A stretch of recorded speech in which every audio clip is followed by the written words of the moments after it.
मित्रांनो, महाराष्ट्रामध्ये CET cell मार्फत BE, BTech, HMCT, B planning, B design, B pharm, B arch या under graduate कोर्सेससाठी तसेच ME, MTech, HMCT, M planning, MBA, M pharm, pharm D आणि M arch यांच्यासाठी जे ॲडमिशन प्रोसेस होणार आहे त्यांची टेंटेटिव्ह डेट्स या सीईटी सेल मार्फत जाहीर करण्यात आल्या आहेत. मित्रांनो, त्या टेंटेटिव्ह डेट्स कोणत्या आहेत की ज्या तारखेपासून या अंडर ग्रॅज्युएट प्रोग्रामचं आणि पोस्ट ग्रॅज्युएट प्रोग्रामचं ह्या टेक्निकल एज्युकेशन जे काही प्रोग्राम आहेत त्यांची ॲडमिशन प्रोसेस ही चालू होणार आहे, त्याची आपण डिस्कस या ठिकाणी करणार आहोत. मित्रांनो, या ॲडमिशन प्रोसेसची ए टू झेड माहिती म्हणजे ऑनलाईन रजिस्ट्रेशन करण्यापासून ते तुमचं संपूर्ण ॲडमिशन होईपर्यंत संपूर्ण माहिती आपल्या चॅनलवर मी अपलोड करणार आहे. त्यामुळे मित्रांनो, तुमच्यासाठी ही माहिती अत्यंत महत्त्वाची आहे. त्यामुळे मित्रांनो, कृपया करून आपल्या चॅनलला सबस्क्राईब करा, व्हिडिओला लाईक करा आणि जास्तीत जास्त शेअर करा. तर मित्रांनो, जास्त वेळ घेता चालू करूयात व्हिडिओ.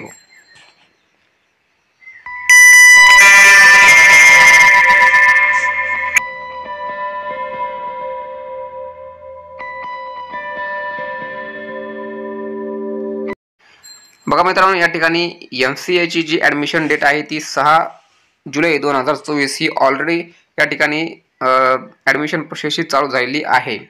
MBA आणि MMSची ॲडमिशन प्रोसेस ही 9 जुलै 2024 रोजी चालू होईल. या टेंटेटिव्ह कॅप राऊंड डेट्स आहेत. ओके, ME MTechची टेंटेटिव्ह कॅप राऊंड डेट आहे ती सुद्धा 9 जुलै 2024. एम आर्कची जी डेट आहे टेंटेटिव्ह डेट ती आहे 9 जुलै 2024च. ओके, BE आणि बीटेकची 10 जुलै 2024. बी फार्मसी आणि फार्म डी 11 जुलै 2024. बी HMCT 11 जुलै 2024. बी डिझाईन 12 जुलै 2024.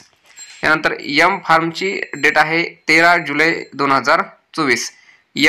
HMCTची डेट आहे 13 जुलै 2024. डायरेक्ट सेकंड इयर इंजिनिअरिंग ॲडमिशनची डेट आहे मित्रांनो 16 जुलै 2024. डायरेक्ट सेकंड इयर फार्मसीची डेट आहे मित्रांनो 16 जुलै 2024. तर मित्रांनो, या टेंटेटिव्ह डेट आहेत आणि या टेंटेटिव्ह डेट म्हणजे या डेटमध्येच या डेटनुसारच या ठिकाणी ॲडमिशन प्रोसेस ही चालू होऊ शकते. एखाद्या वेळेस काही कारणास्तव ॲडमिशन प्रोसेस ही पुढे होऊ शकते, परंतु या ज्या डेट आहेत या डेट टेंटेटिव्ह आहेत, या डेटमध्येच ॲडमिशन प्रोसेस ही होऊ. मित्रांनो, पुढील माहितीसाठी आपल्या चॅनलसोबत अपडेट राहा. धन्यवाद. थँक्यू.